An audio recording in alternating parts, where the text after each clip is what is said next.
What is up, wrestling friends and family? Welcome back to Chat Grappling Cheap Pops with me, JB, the best Chris in all of wrestling podcasts, Mr. Chris Dredd, and our very special guest for this week is James. What's going on, Jay? Good, thanks. Thanks for having me on. It's been a long time coming. I remember watching your show when you were first doing just like the pay-per-view reviews. What do you call it? It's been a while, so man, it feels like we've known each other. Like, obviously, we don't talk to each other every day on like Twitter and stuff, but like, how long have we like interacted? It's been 3 years. Probably It's three been a years, while. man. Three, Yeah, four Since since years. Yeah. 2020. 2020, yeah. Yeah. But it's got to Christ, be life. free. And we, briefly met you in Cardiff when we went to Clash, which was great. And yeah, so people who don't know James's podcast, Cafe De Rene, that's been going a few years as well now, right? Yeah, it's Well, in different iterations, let's say, as well. I mean, you've been on YouTube for a long time. like I started off on my show, that 90s wrestling podcast, and That's right. kind of like what you guys were doing, just like reviewing classic 90s WWE pay-per-views with UTT Rob, Mags, and Dan. We have spoke about bringing it back because we started off Rumble 90, and I think the next show we was gonna do was like SummerSlam 93, I think it was. It's been a while though. We haven't done that show for like are we allowed to swear on here? Yeah, fucking hell, mate. Yeah. Yeah, mate. Fuck. I think it's shit. It must have been like 2 years since I've touched that show. Your logo Since, was awesome, man. It was like the In Your House logo. I remember. yeah, it was, Yeah, and good shit. we had a great time doing it. And then I tried. I was getting too big for me boots. I tried to do it like prime time. I was trying to interview other people, which, to be fair, I interviewed like quite a few of my favorite musicians, and that was fun. But then, Cafe De Rene started. People asked me how it come about. Long story short, Rene came onto my show when I was still a wrestling podcast. Got along well. He told a story about Goldberg like fucking up his shoulder, and must have made some wrestling dirt sheets and shit. Booker T spoke about it, but Booker T was kind of like defending Goldberg doing it, and then Rene. I forgot if Rene messaged me or if I messaged Rene about Booker T's reaction to it. So Rene was kind of peeved about it. So I'm like, well, do you want to do a response video? And he was like, yeah, sure. So I recorded Booker T's video and I played it for Rene. And Rene was like, no, this is what happened. That's what happened. Because Booker T started going on about the shit that happened to Rene backstage. Like, fuck, they was on a tour in like Italy. And they took like he had like a real nice suit and shoes and they put it in like the toilet and like flushed in the toilet and shit. Rene like explained this is who done it, who told him to do it and shit, and why I didn't go. Because the misconception of Rene, and I mean, I'll put him over because of the size he was. I mean, we all remember like he's run 04, 05. You would think he was a guy in his mid 20s, but he was only 19, 20 year old. And fuck, remember how immature we was at that age, let's be honest. So he got a harsh time. But anyway, done a response video that went over well. And I said to Rene, I'm like, hey, sorry if you can hear noise in the background, it's my little one. I said to Rene, I said, you ever thought about having your own podcast? And he was like, the odd time I thought about it, but he said, I didn't know what kind of format. I said, well, we'll see how we get on. Well, I said, for any podcast, it takes like at least 10 episodes, maybe longer, to find your groove and what your style is. And we'll see how it goes. And yeah, thankfully, it got well received from fans. And yeah, it's grown. Fingers crossed, keeps growing. We're almost at 21k subs, so we're hoping to hit that by the end of the month. We've only got a week. Subscribe, Cafe De Rene, everyone. Yeah, man, do it. But yeah, it's grown. Fortunately, we've had some great guests on. I'm not gonna lie, like some people we've had on, as people who are heroes, and we all do it when we get someone on the show. You're trying to remain professional, but inside you you're jumping for joy. It's like fucking hell. So no, it's been great, and I've been enjoying it. I get it, man. We've been there with that with the guests and stuff. Like you try and maintain a level when you're like, shit, this is happening. Yeah, I was like that with Sonny Ono, man. When Sonny Ono was on the show, I was like, inside, I was like, fucking hell, man, this is fucking Sonny Ono. For God's sake, like, I literally wanted to mark out. And Santino, that was the other one as well. Like, Yeah, I felt like that with Max Payne. Max Payne was fucking, yeah. I mean, this is the thing. When you're a fan of like, these individuals, but you're trying to sort of, and we try and, like I'm sure you do, keep that rapport, and you want to keep them talking. You know what I mean? You want to just, you know, dip in and out and just let them do what they want to do. But then in your head, you've got all these things. It's like, oh fuck, you know, I'll ask him this, ask him that, ask him this. But you know, it's yeah, it's very hard to maintain that professionalism sometimes. You know what I mean? It's surreal when you actually think about it, because like we're all similar ages. So we've grown up, obviously, like, well, I was born in '89, but so I started watching wrestling when I was like 3 or 4. But that was because my father had like the tapes from like WrestleMania 1 and, you know, before my time, I guess you could say. So I grew up watching that, and then obviously New Generation was my era. And Attitude Era, I kind of miss Attitude Era because I caught glimpses of it, but because I didn't have Sky Sports, you guys will remember, we kind of watched WCW in the UK because, what was it, every Friday night at 9 o'clock after Cartoon Network finished, TNT would pop up. Yeah, man. So we would watch WCW Nitro. So during the Attitude Era, I guess I was a WCW kid, but the era I remember the most vividly growing up and being a teenage boy as well, especially with the Divas, was Ruthless Aggression era. Fuck, man, I I've interviewed quite a few of the Crushers. We had Dawn Ree on the show, and I'm like, fuck, Dawn Ree. It's nuts, isn't it? It is nuts. Yeah. Don't get me wrong, she doesn't look like 2003 Dawn Ree, but in my head she still is. It's great that we get to chat to these people, and it's great that we get to chat to you as well, like, and you know, people within that wrestling community, because like we've said, there are some really cool people within the wrestling community. There's some really uncool people too. You know, we've been there, we you know, and had these sort of chats and issues. But it is really good to have people like yourself on, James, and we're, you know, we're grateful for your time, man. We really are. It's a pleasure. Like I said, you know, like yourselves, Jonah, Rewind, Relive, Recap, and you know, a few of us, like Universal Wrestling Podcast.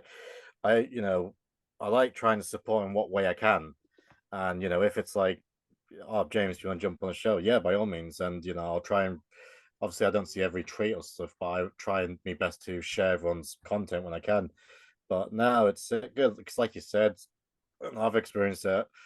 Well, there's some great people like yourselves, but also there's some dickheads. Oh, and there's plenty of dickheads. Absolutely. and the thing I hate as well is how people can get, they start off nice, but once someone gets a little bit of success, don't get me wrong, like, you know, there's always a channel that's going to be bigger than yourselves. Well, you know, there's always a channel that's bigger. I mean, I wish I had like Chris Van Vliet's numbers or like Jim Cornette. I haven't. So you try not to get jealous or bitter of it. But there's like, for example, there's channels who kind of started similar sort of time, and they're okay. That these people's like happy when they're doing a little bit better than you, but then when you start doing something and start getting a bit bigger, then you see the true side of these other people, and they start getting bitter and jealous of you and try and sabotage you, which that has happened to me. But you know, Wait, I was going to ask you to do a Cat Williams then and start dropping some names, but I'm thinking, Oh, mate. Cat Williams is my hero at the minute. I love Cat mate, Williams. he's a fucking absolute legend, mate. He's a hero. But yeah, you know, it's one of them things where, you know, there are quite a few wrestling podcasts. There's levels, isn't it? You know what I mean?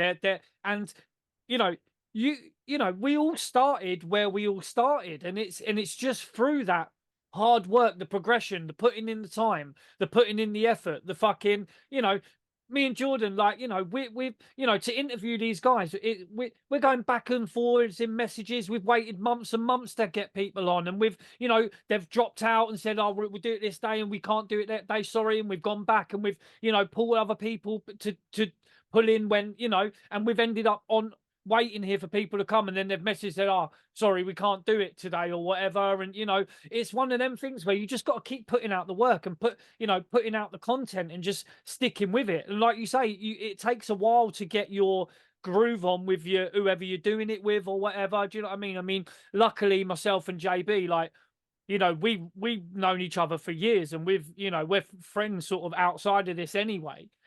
You know, we met during sort of wrestling training. So I've had his testicles on the back of my neck numerous times.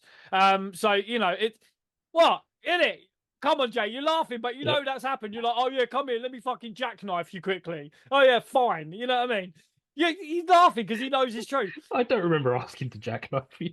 I'm sure you've done something. You know. I remember specifically your testicles on the back of my neck at one point, but It's probably happened. it's Yeah. happened. So so we've got that rapport anyway because we know each other, and with the banter's already there. But sometimes it don't come across on screen, and you got to work with it and all that, and you get the dynamic going. So some shows sort of get there, and others sort of don't. People do get, like Kat said, bitter and jealous. Some people do get bitter and jealous, but what we say on this show is fuck them. We just keep doing our thing. We don't really we listen and we support, but we don't we never really cuss any other shows, do we? We don't even like the bad ones. We don't really say anything about anyone else, really, do we, Jay? We just sort of just do our thing. No, I mean, obviously we have things to say about certain other people, wrestling media and all that stuff, Absolutely. Fightful. Like your Sean Ross Saps and all that. And yeah, I know. Yeah, Sorry. Sean Ross crap. I apologize, Adam. People like him, these other, wrestling sites that post shit. Who's the other one? Ringside News, all that bullshit. He's the one that keeps getting arrested, right? That guy. Yeah, Yeah, that's the him. one. Yeah, terrific. And yeah, we get sick and tired of that shit, but they're not real journalists, so why should we waste time on them? Look how they do our boy Billy Barty, bro, all the time. Like Billy's our boy, isn't it? Like, do you know what I mean? Yeah. We fucking love Billy Barty on here, man. And a lot of people we know Billy's not everyone's cup of tea. He We ain't. get that, and that's not our problem though. But he's our boy, man, and we back him because he sort of consistently gets good shit. Yeah, he consistently comes with sort of correct information, and that's ultimately sort of what you're looking for in a wrestling news site. You want them to be sort of on the money with what they're saying. I mean, the whole fucking Sasha Banks fiasco for months and months, they were saying, yeah, she's going AEW, this, boom, boom, boom, boom, boom. The whole time we've said, no, man, ain't happening. She's going WWE. I've said it. I've stuck my neck out. And I still believe that she's going to WWE. I think it's happening. Other stuff to do with CM Punk's return. Billy was on the money. Everyone else was sort of like, oh, he ain't doing it. And Billy was like, no, I've had it confirmed 100%. He's going to WWE. He's going to be there on this day. People were adamant he wasn't going. Yeah. People were adamant. He's not going to be there. If you go in there expecting to see him, you're mistaken. It's not going to happen. You're going to be disappointed. He fucking showed up. And this Sasha thing as well, whether or not she shows up at the Royal Rumble, which is this Saturday, Sunday, whatever you want to call it, it gives us, I swear to God, if she shows up, the receipts are going to be fun to flick through, aren't they? With some of these journalists. It's it's like, for example, the Netflix deal that's just happened. No one reported it. Like, no one called it. Let's be honest, wrestling. I hate using the word fake, but it's all predetermined. These journalists, they're not real journalists. Not like reporting on the front lines. You know what I mean? The actual people. You're talking about a scripted promo. It's like, oh, I'm a Game of Thrones journalist. Oh, this is happening. You know what I mean? It's some of them take themselves so serious, and like I said, Sean Ross crap and shiteful. He's so arrogant, and that's what I don't like. The guy is arrogant. I mean, fuck, man, did you see him wrestling that match against that girl? It's probably the only time he's been able to touch a woman. And my biggest issue is a lot of the wrestlers these days, and I respect them as athletes, but a lot of the wrestlers these days take these little dirt sheet writers as gospel. And these dirt sheet writers is working the boys, whereas before, the boys and the women used to work all these dirt sheets. And when I'm doing the podcast with Rene, Rene's the wrestler. He's the guy with the experience. He's been in the business for 20 years. I'm his pal. I come from it just as a fan's perspective. I don't claim to be an expert. Don't get me wrong. I do hear things, and I keep my ears to the ground, see if I know things. But I won't say I'm a journalist. I'm just someone who happens to do a show with them. And I always just give that fan's perspective and give my opinion. But I wouldn't say, oh, I've heard from so-and-so. I'm this now. Whereas they do. And yeah, dirt sheets. I'm not a fan of them. When it's Rumble season, I mute the words Royal Rumble because I don't want to be spoiled. Because they want to spoil it. And I'm like, I don't want to be spoiled. Kayfabe is dead.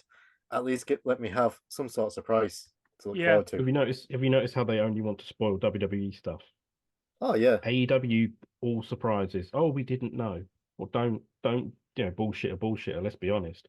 We've only ever broke one story, haven't we, Chris? And we were right as well. That was the AEW Wembley date and all that stuff. Like we got it and we put it out first. And people can take and have what they want and say, "Yeah, no, we did." No, it was us.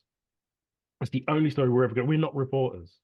But the I thing might is, for a though, laugh yeah, but do we had one it. report, but Yeah, but like you say, we had it from a source that was like knew exactly the date and everything before anyone even knew, and it was just someone in that sort of area of live sport and whatever, because it wasn't necessarily a wrestling person that we might have, So it was one of them things, because we're in the UK and we've got our ears to the ground with certain things that we found out about it, and it was like, fuck it, man, let's drop it, and it was, we were on the money, but we don't make a habit of doing that. Like you say, it's all our sort of, from a fan's perspective, we're just looking at it logically, going, right, we think this because of this, this, and this, or maybe they should do this because of X, Y, and Z sort of thing. We're not dirt man, sheets. come on, wrestling fans and the word logic don't always like marry up that well, though. Let's face it, especially on Twitter.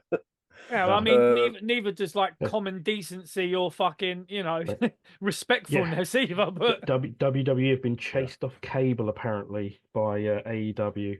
Oh, is that by Matt strength. There's what three an things. idiot. There's three things guaranteed in life: death, taxes, and Matt Coon's podcasts ending. I think every podcast he's been a part of has died. He done one with Russo, done one with Little Bud one from FTR, and I'm sure he done like another one. Like every podcast he's been a part of has died. Well, let's be honest. I mean, even the guy from FTR's become a fucking stooge. But I think we spoke about that last week, didn't we? yeah, Yeah. The WWE deal. Like, let's talk about it for a minute. Netflix in it. Like, who doesn't have Netflix these days? Like, almost everybody has it. Was it then Netflix said 290 something million subscribers, right? I mean, talk about a way to open up your fucking, a new chance at a fan base. Like, it's a cracking deal. It's what, 500 million a year for 5 years with an option for another 5 years. That's insane. Well, that's insane money. Think about this. If you're in America though, and you want to watch UK Netflix, all you got to do is go to Surfshark down in the description, click the link, use our promo code GRAPPLE, and then all you guys in America can just watch UK Netflix. We've got loads of cool shit on there, Only Fools and Horses, some other cool stuff that you just won't get in the US one. And maybe there might be other content from WWE that comes up. I mean, I'm sure, if you're watching The Cock in America, it's different to watching the WWE network in the UK. It's like completely different. Well, that's the thing. We will get to that in a second, but the promo has changed with Surfshark just slightly. It's now 81% off. And correct. And five free months. Well done. Sorry, Thomas. Sorry, Thomas. Sorry, Thomas. Sorry, James. We got to pay the bills, bro. You got to keep the lights on. We need sponsors. You need to get me in touch with these guys. Well, we'll do that, man. We'll get you in contact with Thomas, man. He's a good dude. Reaching out and looking for new sponsors. And trust all that me, as bro. Well. Always. Also, the WWE affiliate link's always in the description. Just click it and buy some shit. Help us out. That's great. Well, we're talking about Netflix, bro, because Netflix, yeah. The way that WWE's business model, let's say compared to AEW, is completely different, right? Because AEW is not run specifically to make money. It's not being looked at in that way. If you want to look at profitability, you want to look at reach, you want to look at eyes on the product, you want to talk about merchandising, you want to talk about those live shows, it's in a completely different arena.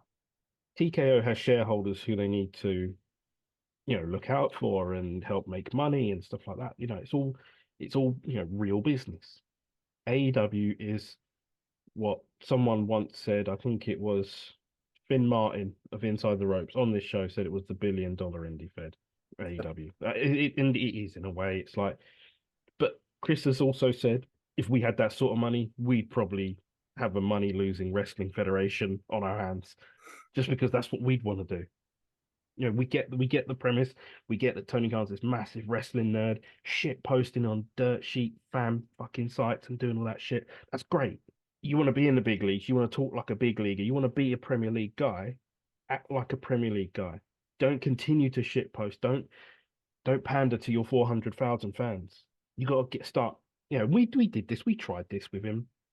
We tried to give advice. We tried to do all that stuff. How to get more eyes on the product, stick them on the cooking shows and all that shit. And they did 1 week, didn't they? They sent a couple of people to Food Network. It was nuts, right? Literally, we did a show and we were saying, put them on the fucking food shows before the UK shows. Have them on like Saturday Kitchen or whatever, put them on the cooking shows. Wrestlers are always cool. They used to do it with gladiators in the 90s. They used to have fucking gladiators on the morning shows. They used to have them on the cooking shows. They used to have them on all this stuff. I said, can you imagine like Britt Baker and MJF on fucking Bargain Hunt? Come on, how amazing would that be? I remember like Bret Hart and like Bulldog used to be on like the Big Breakfast and Live and Kicking and shows like that absolutely, back in the bro. day. Absolutely, mate. One of And that's what we're Yokozuna's last thinking. appearances was on the Big Breakfast, wasn't it? Yeah. Yeah, like but and then Insane. we said that 1 week, and then the next week they're announcing and they're putting them on cooking shows. It's like, oh, does Tony Khan watch the show? Maybe he does. Maybe those late nights when he's there in front of the mirror, he's there on YouTube, just like chat grapple, cheap pops. Let's fucking see what these guys are saying this week. But yeah, what do you reckon, James? Netflix, good idea, good thing for WWE. I mean, UK fans are the big winners. Let's be honest. Raw, Absolutely. SmackDown, NXT, and the pay-per-views. I'm like, do I need my network anymore? That's the thing. that's the big question. Yeah, that is a good question. Like with the old shows, like I keep me network now, for the pay-per-views because we do like on our Patreon, like pay-per-view watch along. So we'll be doing the Rumble this weekend, which can't wait. I'm thinking, do I need me network anymore? Like, I'm interested to know what the back catalog stuff, if that's going to be on Netflix. But let's be honest, like UK time, it's 1 a.m. for the shows. Think about it. We can actually watch it anytime the following day at our leisure. Do show, we can review it, whatever, or just take our time. For UK fans, this is great. I mean, you guys are football fans. How much have we been saying? Wouldn't it be great if the Premier League had a streaming service? So yeah, I know WWE's got the network, but for live wrestling, yeah, there might be the odd time we might just stay up and watch it live, but to watch at your own leisure, UK fans, this is great news because we've got Netflix anyway. Absolutely, yeah. So and like you said, 250 odd million subscribers. I would imagine, like we know that OVW wrestlers had some success with Netflix. So I was telling this to Renee, I said, I wonder if this kind of led Netflix to thinking, right, this show's had some success. There's an audience for it, just our regular casual audience. Let's have a look at WWE, and obviously it came off, and yeah, and it's weird as well because obviously, like, we'll get more to AEW later on. I want AEW to succeed. But I can be critical of it. I can be critical of WWE because I want them to be the best. End of the day, I'm a wrestling fan. I want to watch good stuff. We'll get to that later. Whenever people's use the metric for when WWE's beating AEW in the ratings, it's an outdated system anyway. People's streams or DVRs and that. And then when WWE signed this big massive deal with Netflix, they've been kicked off cable. I'm like, you just can't win. It's essentially arguing with a brick wall, isn't it? Like they're never going to, face the right answer and go, actually, that's right. That's you've got it. My only concern is that they might consider taking away the OG network. Is what people use. We quite, Chris and me especially, like we quite like the OG network. And if they take that away, they're going to start putting old pay-per-views on Netflix. I mean, hilarious. I don't think the whole wrestling catalog would shift to Netflix. I think they will. I still think we'll have the network. To be honest, I do think that. Yeah, they'll keep a lot of classic stuff. I don't know if they still make new exclusive content for the network. To be honest, I haven't watched network for a little bit. I've got it, but I haven't been on it.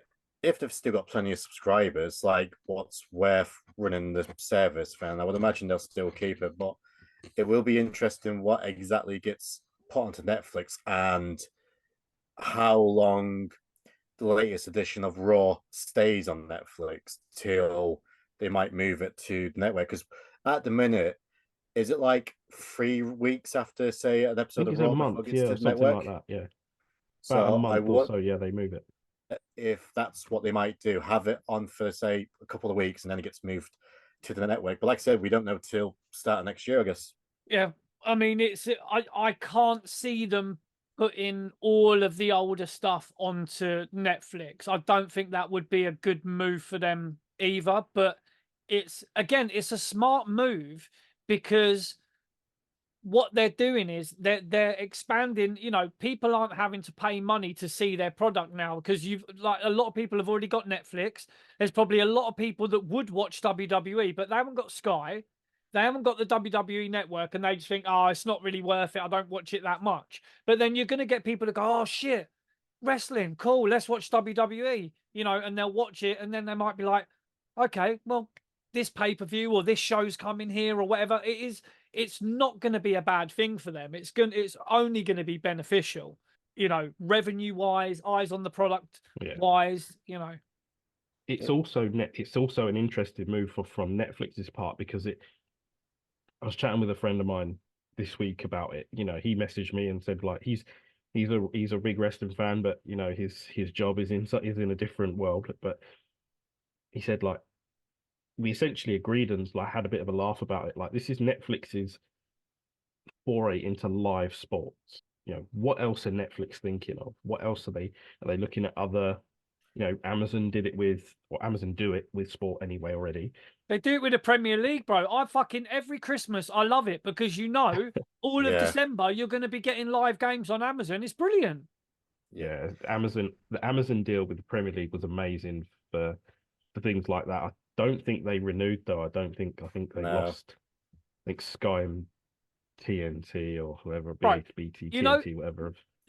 My issue in the UK with the Premier League has always been this: the fact that you cannot sit at home and watch at 3 o'clock on a Saturday afternoon.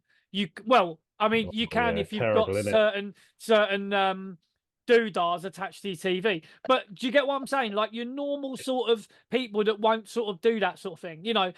They say it's because of, you know, they want to put the bums in the seats at the stadiums or whatever, but every stadium's only got a finite amount of seats and it's never going to fit all of the fans of that club into that stadium on the Saturday afternoon. So what harm would it do if the games were streamed on Netflix on a Saturday? You had all the fucking Premier League on there. That would be absolutely fantastic. You'd still get people going to the games. Obviously, you've got your season ticket holders, your people that go there, but it would sort of open up again for just more sort of the amount of advertising they'd be able to do at half time and pre-game and post-game, and you know, you're getting more eyes on the shirts, you're getting more eyes. Do you know what I mean?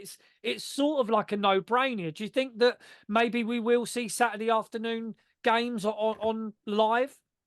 It'd be nice. I know that Netflix, I don't know if you guys are F1 fans, but Drive to Survive, which is like an F1 documentary, what goes over the season, that's been like quite a good success for Netflix.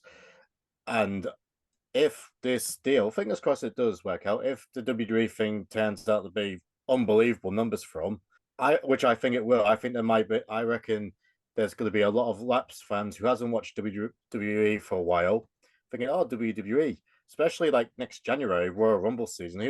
Who doesn't love the Rumble? Absolutely. You know, that whole 3 month set from January to Rumble to Mania, March, April, yeah, man, so good. absolutely. Well, this is it, isn't it? This is our time of the year. But if this turns out to be a storming success for them, then they might thinking, right, F1's got a big fan base, which it has. Let's see if we can have a talk with them. Now I'm excited for this deal. It's like I said, for UK fans or people outside of America, us getting Raw, SmackDown, and NXT. I spoke to my kid brother. Someone said left a comment today. They said, "What does James mean by kid brother?" I'm like, little brother. Yeah, it's quite easy expression. But so he tried AEW and he enjoyed it, but he stopped watching AEW. But he said, "I am going to tune back in next month when Ospreay debuts." I'm like, fair play. But he said, I might even try TNA now because TNA seems to be doing some good things. But he did say to me, I said, I'll tell you what I will do, James, because he's got Netflix. Like I said, everyone's got Netflix, let's be honest. absolutely. He said, I might try Shawn Michaels' show when it comes on next year, NXT. I'm like, yeah. So, and he's kind of anti WWE. He stopped watching WWE a while ago, but he's like, yeah, I'll tune it. So if he's going to tune into it, you can imagine that. Honestly, I think it's going to do stupid numbers, and I want the business to grow. And yeah, Triple H, say what you want to say about him, but he seems to be just doing everything right at the moment. Like these deals, and I mean, there's only one can in wrestling. And I'm sorry, Tony, it ain't you. One Khan in wrestling, and there is only Nick is between Nick Khan, Triple H, and now Dwayne. I'm sure they're gonna push right off into the stratosphere. It's not even a competition anymore, is it? And it shouldn't be a competition. Like I said, I want AEW to succeed. I want them to be good. Same as TNA. You know yourselves how popular TNA was in the UK, like late 2000s on Challenge TV. I Yeah. preferred Chris does. TNA to WWE at that time. Yep. I was a huge There fan. Honestly, Kurt Angle did his best work. You know, I mean, he was great in WWE. Don't get me wrong, but he done some of his greatest matches he's ever had in TNA. But I mean, you know, we could see it on our terrestrial TV. They even had the pay-per-views on there as well. Yeah, yeah, it was like I said, we were spoiled. So I want AEW to. Fuck man, like I know they said sometimes it could be a bit too much wrestling, but I want to watch WWE doing great things, and thankfully they've seen.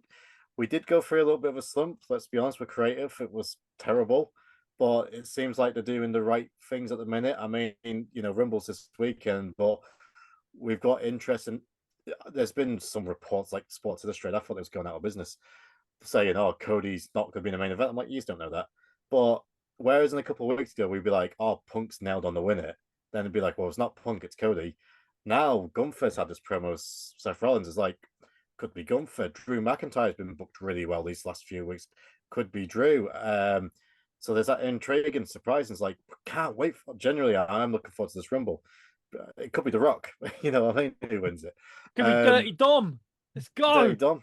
Nick and Tom Mysterio. Yeah, man. Tom and Nick. Yeah, dude. Tom and Nick, bro. Oh, R-Truth is killing it at the minute. But you know what, as well, right? He talk about TNA. He was fantastic in TNA as well.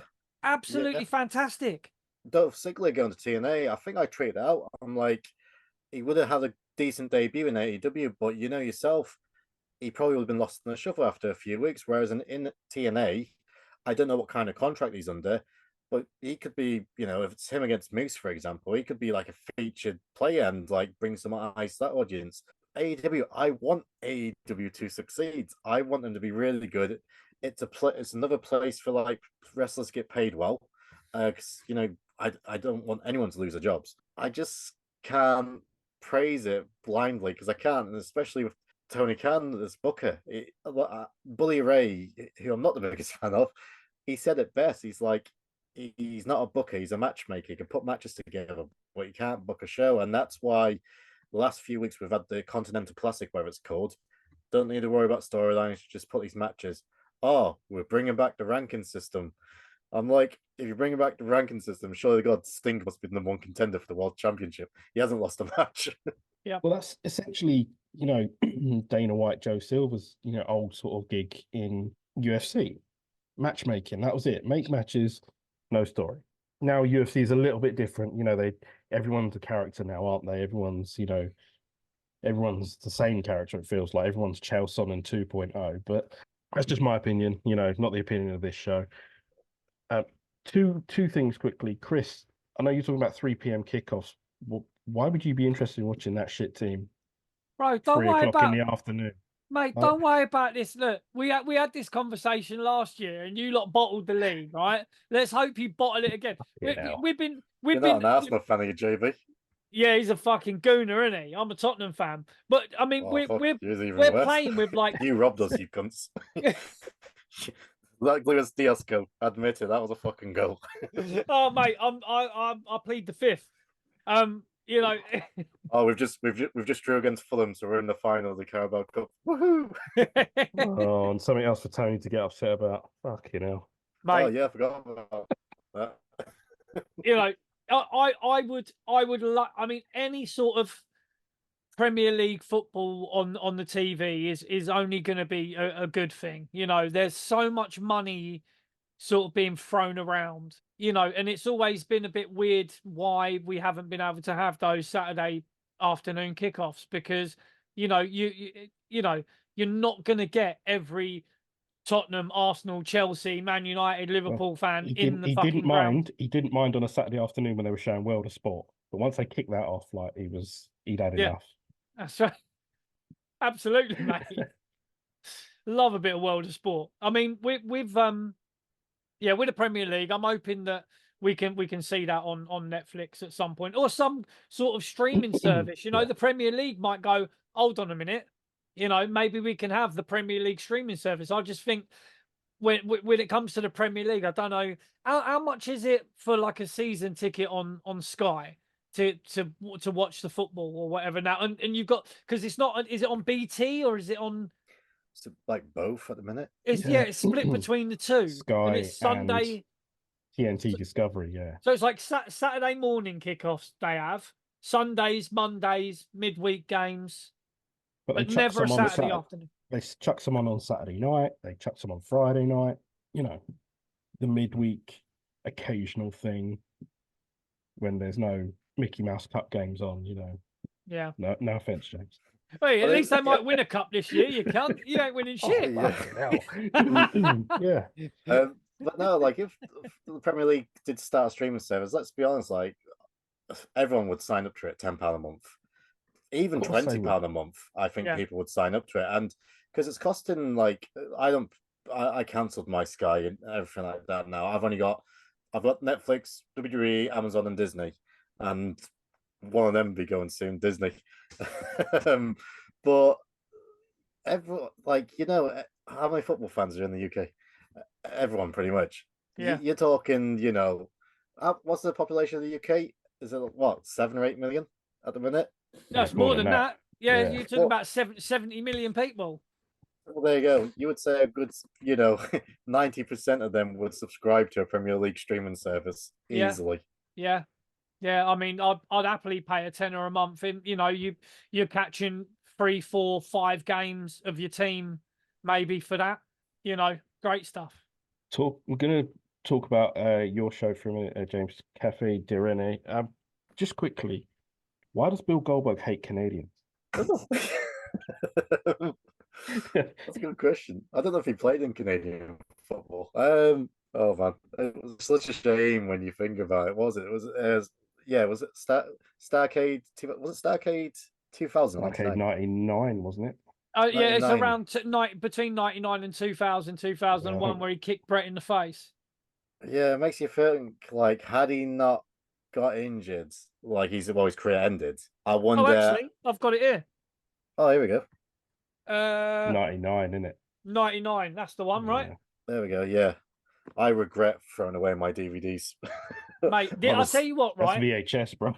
I know. I regret throwing them away. Yeah, and my VHS collection and my DVD collection, they're going nowhere because, for example, the WWE Network, they could decide to take this off or that off or the other off, and then you're never going to be able to watch it. But I can watch Goldberg kick Brett in the face whenever I want to. Sorry, Brett. I say it with shits and giggles. But it's one of those things where I'll keep that, mate. Yeah, no, it makes you think, like, had that not happened, would him and WWE mended fences perhaps earlier because he was still, like, in-ring active? And fuck, man, we got robbed of matches between himself and Kurt Angle, say Jericho, for example, where Benoit and I know they wrestle in WWE, but in WCW, sorry, but, in WWE, him against The Rock, like, he wrestled Maya Villa, but not The Rock. You know what I mean? Yeah. I think there's a strong case, if Brett was physically fit to wrestle and make money for the WWE, he would have been brought back a lot sooner. 100%. Yeah. Unless he went to TNA. Anyway, but... Oh, could you imagine him in the main event Mafia? Come on. Oh, mate, I think I've just done a little sex in my pants. Oh, can you imagine? Oh, mate. Sorry, I just had a little. Main event Mafia was awesome. It was Really so good, was. man. So good. I like the theme song as well. It's like kind of like Godfather-ish, but then it's just changed tempo of a sudden. And I miss TNA. I genuinely do. I hope, like, I still talk to a couple of guys from TNA. Like some of the PR guys from the UK. I do still speak to, and I hope they get back to some sort of level where it was, because I think people forget how big TNA was, especially in the UK. But no, Goldberg not liking Canadians. Well, he doesn't like Brett. It was, what was the spot? I think he hit Renee in the shoulder with like the flag or something like that. Yeah, but to be honest, if it wasn't for Goldberg messing up Renee's shoulder, Renee wouldn't have told that story on my show. That wouldn't have got to Booker T. Oh shit! Was doing as well. So I've kind of like I thank Booker T for the podcast. Without Booker, we wouldn't have the show. But I have to look at Goldberg. I'm like, yeah, I have to throw some kudos to Goldberg. If it wasn't for Goldberg being reckless, I wouldn't have a podcast. Butterfly effect, man. Don't worry, you'll be able to thank Goldberg soon when he shows up on AEW. He's gonna end up on there at some point. I can't wait to see the backtracking from the cult. Well, I mean, it's very cultish, isn't it? Like that's something we haven't really Cultish taken a deep dive into this in the show yet. Yeah, today. It's cult. We call them fanatics, or Chris, has another word for them. Yeah, gluckers, because they just gluck it. Oh, gluck, the old gluck 3000. They're deep throaters, aren't they? They're the throaters, as Bishop likes to call them. It's so we're all wrestling fans, obviously. We love wrestling, but there's a point, obviously we've got everything else that goes first, friends, family, work, etc. Then, when we got our spare time, wrestling. Because whenever I've got spare time, I love watching TV and playing video games when I get a chance. But if I'm not doing that, then I am working on the podcast. So, I love wrestling. If I didn't love wrestling, I wouldn't be doing the podcast. But to them, and there is some, you see them online, there's certain ones that pops up. The guy with a John Cena picture, a real one. He's muted. Yeah. I don't. Yeah, I mute some. I like some of the really bad ones. I just hit mute on because it's pathetic. Sometimes I unmute them though, just so I can see what they're saying, Jordan. I'm sorry.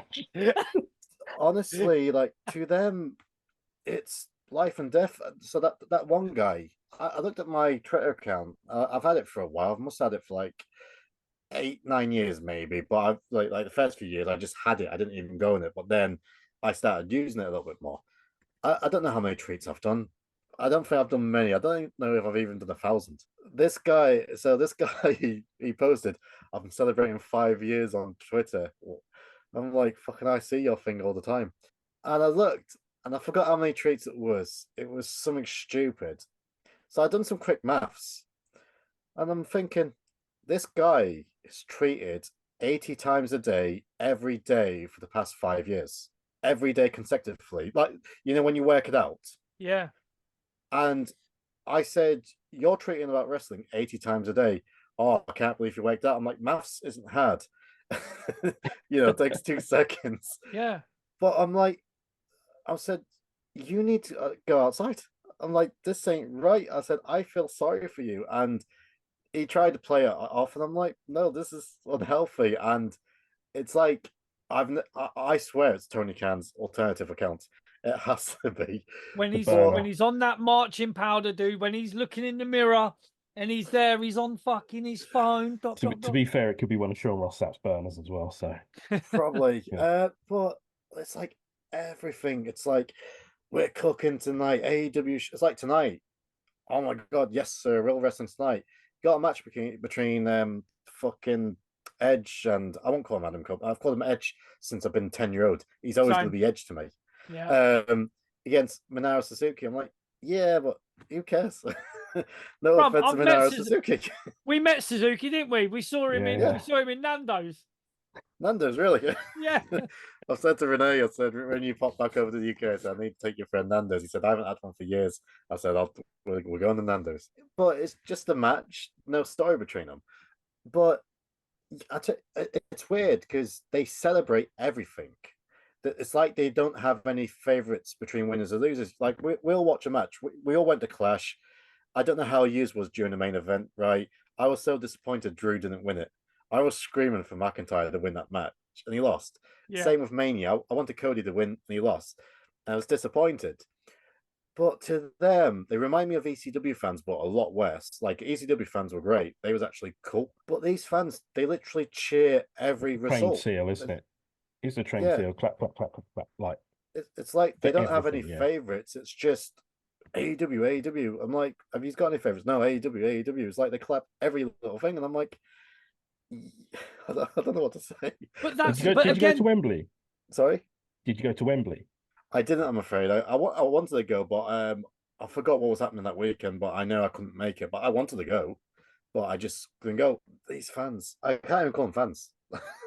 but the thing is that's not a good look for AEW itself as well, because You're in an echo chamber. yeah, you are. If you got this You- echo chamber, and everyone's like, "Yeah, everything's great, Tony." Oh yeah, and Tony's looking at this echo chamber he's built. Well, all the fans say is I'm doing great, even though everything that's happening backstage or allegedly. The company's burning down. I think they're doing Dynamite tonight. I think they've sold like 1,800 tickets. Yeah, in Savannah, Georgia. Yeah, they've sold like just shy of 2K tickets. It's like Bruv, Georgia is wrestling country, bruv. Yeah. hotbed. Yeah. It Same is with Canada. Same with yeah, in Montreal and that where they couldn't sell. Like it's bad. Wrestling is stories. Yeah, that is predominantly what wrestling is, stories. Even you can have within that sort of that formula, you can have your good wrestling matches. You can have your Mal Sanders versus, Steve Gray. Steve Gray. You know what I'm saying? You can have them sort of like good wrestling matches within a story, I Here's- just That's the don't whole think point. I just don't think they can tell stories because it's like that same account. I have to go back to him. He put on, people's complaining about we don't have stories. Look at the matches. I'm like, but your weekly shows us what you use stories. I mean, there's nothing wrong with squash matches. I miss squash matches. I'm like, yeah, perhaps have one, maybe two matches that goes 20 minutes, but I prefer having me nice little quick 10-minute matches. And then when you got the pay-per-view, have your half an hour blow off match. But they're throwing all these matches. They threw away Omega and MJF on an episode of Collision, a random episode of Collision. Oh, let's just have a world champion and our top star, like just have this random match. And what you got, like honestly, in AEW, what's the big storyline now? I don't know what it is. I'll tell you- Literally, I'll tell you what the big storyline is, mate. That Right? Raw's going to Netflix. No, that's the fucking bit. That's one of the big stories. I'll tell you what the other story is, that they let a fucking mate. I'm gonna get angry because we haven't spoke about this on the show. We haven't had time. The Samoa Joe versus Hook match. That pissed me off. Right, that match. He's been Because kicked out on one on the Muscle Buster. mate, Samoa Joe is Samoa Joe, right? Samoa Joe's a fucking beast. Okay, Mm-hmm. you. The way that match was booked, it made him look like a fucking clown, because you've got this guy Hook who. I've seen Samoa Joe. We've watched him over years, bro. We've seen him in the UK. You've seen him at fucking International Showdown years ago. Against fucking CM Punk. Yeah. Yeah. We've seen him for years. I've watched him through. I've still got my TNA wrestling T-shirt, my Samoa Joe one from when I Nice. watched him in Wembley, and it was the Submission Machine one, right? I've Yeah, still Smart got that Submission, yeah. T-shirt, right? Amazing T-shirt. I digress. That match, right, pissed me off because it's not just lazy booking. It is your champion who is just MJF, and they had that whole fucking devil blow off and all that. You should be booking Joe like an absolute savage, right? He's on a roll. But then the first time we see him after that, you've got him in a match with Hook kicking out of the Muscle Buster on one, and then literally having a comeback after that. Two So flying fucking clotheslines. So indie. But there was let me just sort of, I know this is a bit petty, right? But I have to do this. I saw a post where someone broke it down amazingly, and they were basically talking about everything that happened in that match and the way that it was booked and the way that it was broken down, it was just absolutely unbelievable. The things that they did was it wasn't just the muscle buster kick out. It was there was like a pile driver or like he was getting hit with all these moves. I can't find the fucking screenshot. But anyway, there was loads of stuff going on in that match, and it was just like, you say that you're a sports-based product and they want to be more sports-based and they want to make it more realistic. There's nothing realistic about a fucking 190-pound fucking guy kicking out of these moves from your fucking beast of a champion. There's nothing legitimate or sports related about that. And then now they're talking about bringing the rankings back, and it's like, oh my god, you in one breath you say, oh, we're a sports based product, everything's got to look legit and this, but their matches are just not legit. No one sells anything. The stories are just not getting told in the ring, and the final icing on the cake and the cherry on top was that Samoa Joe versus Hook match. It just angered me to the point of like, we give you chance after chance to sort of do stuff and like make it believable. Like, we're not saying that you can't have, you know, the kid have a comeback. You know, we reviewed the Undertaker, not an Ultimate Warrior style comeback though. What the fuck? no, like, that's what I'm trying to say, bruv. He's like hulking up and shit. Like you know, we reviewed the Undertaker versus Jeff Hardy on here, didn't we? Was it the ladder match? Yeah, bro? the ladder match. Yeah. You know, One of and my it's favourites, like you can book things in a way where you make your champion or your big guy still look strong, but you can still have this guy get a bit of a rub off that match, but you make it believable. But it's so. Oh my god! Can you tell that it annoyed me? Like, it's just fucking. I mean, have a drink, bro. Fuck. That's my Samoa Joe. Look how they've done my boy. You get what I'm saying? Unbelievable. I don't know who they had agent in the match. Probably Tony. Then again, isn't Orange Cassidy like one of the agents himself as well? So I heard. Yes, he is apparently. And Daniel Bryan, Orange Cassidy, are helping with the matches. Tony says you've got, and I mean, I was so blessed. Like, I interviewed Jake Snake Roberts. You've got Jake Snake Roberts, and when we talked to him, he basically, as many words said, they're just not doing anything with me. You've got Jake Snake Roberts. He's had his problems in the past. Thankfully, he's gone over them. One of the greatest minds of all time in professional wrestling. The king of psychology, bro. One of the kings of psychology. How are you not using this guy to produce the matches or, you know, book the finishes? Apparently, Bret put himself forward and they turned down Bret Hart. I'm just lost. I really am. You know, it's because they want their Ring of Honor mark matches where, you know, you get 8 finishers, Canadian Destroyer, a couple of super kicks, maybe another super kick, another destroyer, and then, you know, 8 more finishers, and then the match is finished. Everyone gets a big round of applause in front of the 700 people. It's a formula for bad wrestling and a formula for, you know, not a lot of money. That's just the way they like their wrestling. Shit, basically. It doesn't work for us because, you know, we prefer that story-based sort of thing, you know, build it to WrestleMania and all that. Like we were saying last week, you know, in the case of Sasha Banks, Mercedes, whatever, what would you rather do? Would you rather, you know, continue a legacy and go to Royal Rumble / WrestleMania, or are you really looking forward to working at Double or Nothing? I mean, the only enticing thing about AEW is what sort of contract you can get from Tony Khan. Yeah, he pays well. And I applaud all the wrestlers going. Don't get me wrong, Christian's been doing good work, but I would imagine that's because Christian's got a lot of say in what he does. And because he's Christian, he's always just good. He's always been great, yeah. Another one from TNA. He was amazing in TNA, Christian. Phenomenal. True. Underrated. Very underrated.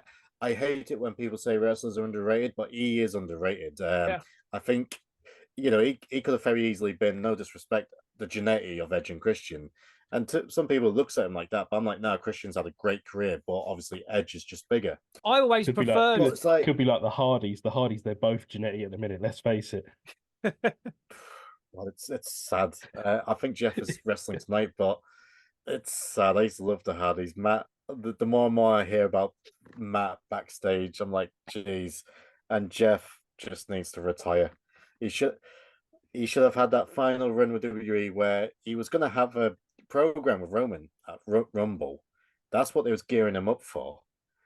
It was going to be him against Roman at Rumble, and then Matt was like, "Oh, I can't get over Jeff. I need you," and he got him fired essentially. Like it's the fan favorites in AEW. Like they can't book baby faces, and every wrestler there wants to be a heel or be the cool heel or like perhaps trainer. Like who's the big baby face of AEW at the minute? Because I can't think of any. He's got to overcome all the odds who you're cheering for. Like, you know, this is my guy. I want to cheer for him. Swerve, I don't know if he's a babyface now. A few weeks earlier, he was like stalking Adam Page's kid, like over the crib. But now people's cheering him, and I'm like, there is no babyface in there. I might be wrong. Dustin's ankle, didn't he, with a breeze block and stuff like that? Yeah, in that ridiculous match that went too long. Yeah, but the fans are cheering him anyway. Once we get started, yeah. Well, like we do, maybe a little bit formulaic, like they're going out to this. You've got babyface and heels. But that's what I watch. I mean, Cody, I wasn't a fan of Cody in AEW. Now people say that, oh, you're just saying that because you don't like AEW. Like I said, I want AEW to succeed, but Cody just fits WWE better. And Cody's your babyface. CM Punk, you're cheering for Punk because Punk's returned to WWE after like 9-10 years, whatever it's been. Jey Uso, they've elevated him from like a tag team wrestler to like a guy you're cheering for. Obviously over in SmackDown, Orton's been booked great. AJ is kind of that three in a row, but LA Knight is a big baby face. They've actually got baby faces who you're cheering for, as well as having your big heels like Gunther, Roman, and slow turn Alpha McIntyre. Everyone in AEW is just cool heel or heel. I guess Edge is the only baby face they've got, and Sting, but she's always timeless Tony. Yeah. Timeless her Tony on commentary, her on commentary was absolute gold, though. Oh, she's the best thing they've got. She is the best thing they got. But the thing is, as well, she could quite easily go back to WWE at some point. There's nothing saying that she can't. I think at first, like obviously Vince isn't there anymore, but say WWE, say Vince more. I think at first it was like, right, what's this company going to be like? And like I said, I've chatted to Rene about this, and people we've had on the show. And obviously, when it's a big company about the debut, backed by a billionaire, you're gonna be scared, thinking, right, I don't know what we're dealing with here. And that's when you started hearing the likes of Mike Bennett and Matt Cardona getting tied to like these big contracts, and they was getting decent contracts. But then, when you saw it portrayed, Vince was like, just let these guys go. And that's when we saw like releases of like 50 and 60 people. And like when Big Show's gone over and like Mark Henry and Christian, full well Vince has shook their hand like, you got my blessings. When you finish, come back here. We'll stick you in the Hall of Fame. I don't know if Jericho's gonna get into the Hall of Fame now. Depends what comes out. I think Jericho's. I'm sure he's in the Hall of Fame in his mind. I think Jericho has burnt his bridges now as well with WWE because you think, so initially when AEW started, within sort of a couple of years of it being on, do you remember that Jericho was allowed onto Stone Cold Steve Austin's podcast while he was still an active wrestler and working with AEW? And everyone's sort of forgotten what happened there, where he was allowed to talk about AEW on WWE TV. No one really gave, and that was at the time when Vince was there. No one really ever gave WWE or Vince or whoever was involved in that sort of credit to say, do you know what? Like, fine, we'll have you over, come on or whatever. I don't know what the situation was at the time or whatnot, but we had an active AEW wrestler on Stone Cold Steve Austin's podcast talking about AEW and what he's doing and all this sort of stuff and whatnot. And then Jericho's it's like Jericho's forgotten what he's lost his mind. It's like he's gone to AEW and his ego has just got to the point where he's forgotten about wrestling. He's forgotten, and let's not forget, Jericho has been around some of the best in the business. I mean, whatever you want, Chris Benoit, Dean Malenko, Eddie Guerrero, these guys from WCW, that sort of, the middleweights and your guys like your high flyers and that, but also in WWE in that ruthless aggression era. He's been around all these guys. He's had the matches with the top tier guys. He's been on the, I still believe Jericho's match with Shawn Michaels at WrestleMania was fucking a fantastic match. So Jericho knows how to wrestle. Okay. I mean, we have argued that maybe he's only as good as the person he's in the ring with. That's something that we've said recently, but he's had those matches. He knows, what was that other match that we watched? The Money in the Bank, that we reviewed, the first ever Money in the Bank match, and it had Chris Jericho, CM Punk, Shelton Benjamin. Those matches. Jericho knows how to wrestle. He knows how to book. He knows the psychology. But he's gone to AEW, and it's sort of like he's reverted to like a kid in a sweet shop, where he's like, yeah, we can do this and do that, and I'm this and I'm that. Like, it's incredible to me how AEW could, in a few sort of very simple ways, tweak the product and make it a lot more palatable, a lot more easier for people to watch it that aren't these sort of hardcore, let's just clap for the move sort of thing. Right now, Chris Jericho on screen is not palatable. Let's be honest. He's being booed on every time he appears on screen. Only the weirdest marks of the markdom are singing along to that fucking song at the minute. He's not going to be on TV for the next week because it's the cruise, the Jericho cruise, where, who God knows what happens. Get prepared to sign your NDAs, folks. Mate, yeah. I say, we've already said on the past show, we spoke about sort of everything that was going on with these rumors of Jericho, and there was some stuff that come out with Vicky Guerrero's daughter that apparently happened on the Jericho cruise, and she's like the head of talent relations on the ship. She's like, so Vicky Guerrero.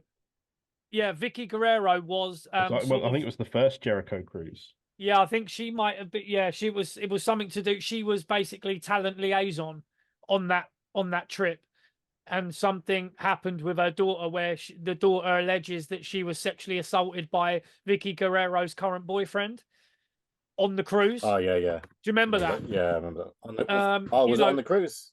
Yeah, it was on the cruise apparently. Wow. It's one of these things where Jericho's sort of, you can't, I've got a lot of wrestling figures, right? And people probably can imagine how many that I have.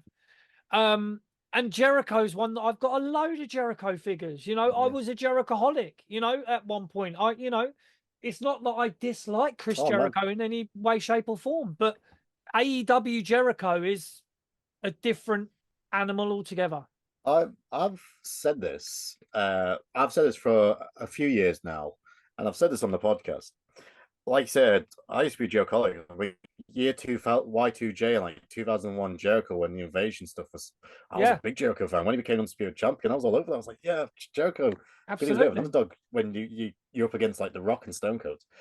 What Jericho's problem is, now he has got a big ego. Obviously, he has. Yeah. All wrestlers has got an ego. Everyone in life has got an ego to a degree.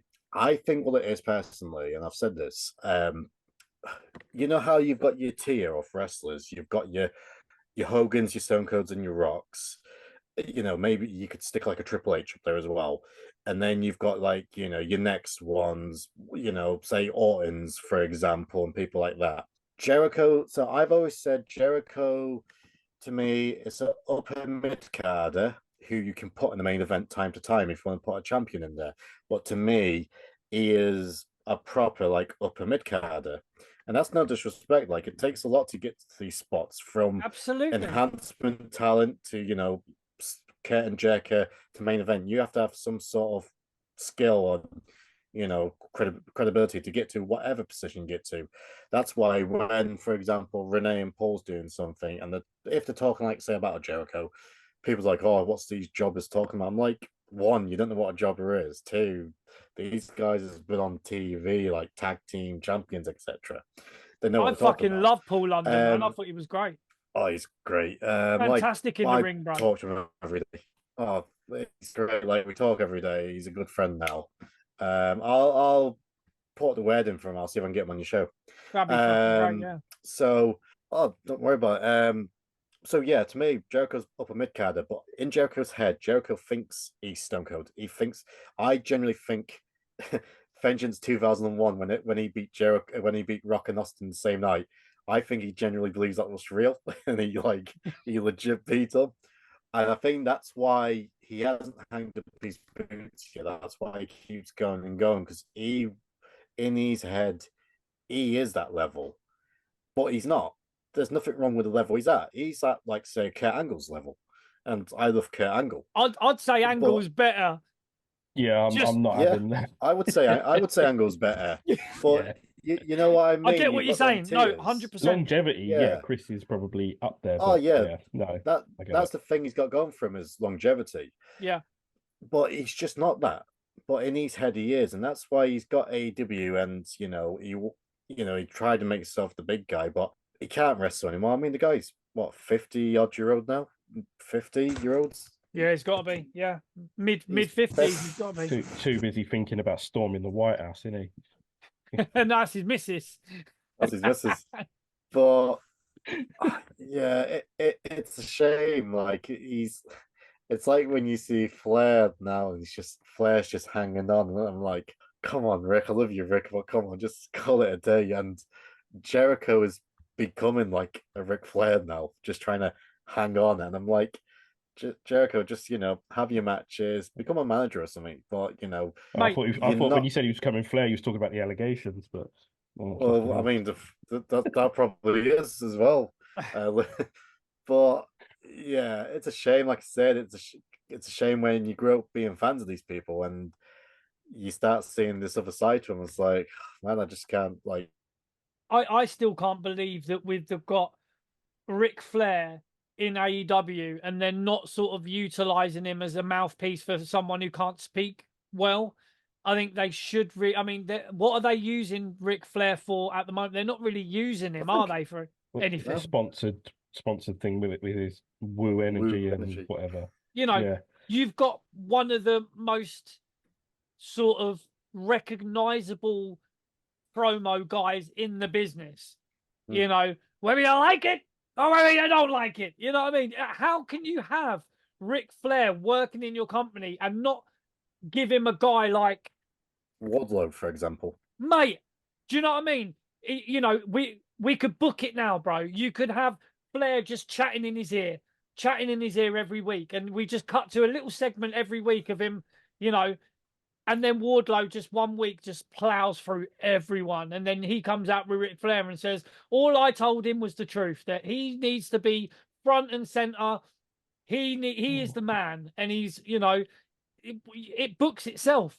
If you look at AEW, like what I was saying, they could do little things here and there to sort of make things really good if they wanted to. They've got guys there that, if they're booked well, could do it. Yeah, it's like I said, I mentioned it earlier. My brother's looking forward to Ospreay, like, starting his proper run. Have Ospreay be your AJ Styles. You know what I mean? He's good on the mic. We're biased because we're English. Cool, so of course, bro. It's always great to see one of our guys do well. Absolutely. You know how great he is in the ring. Make him your AJ. Like, he's got a bit of a cocky attitude with his promos, but I think people can get behind that, like a cocky baby face. Have him be your focus point now. Like, build your brand around him. I don't know what the situation was with MJF at the minute. I do think MJF will be in WWE eventually. I don't know when. I was going to get to MJF. Yep. We got told that it was most likely that he'd signed a new deal with AEW. He's already signed it, and apparently. everything was hunky dory. Yeah.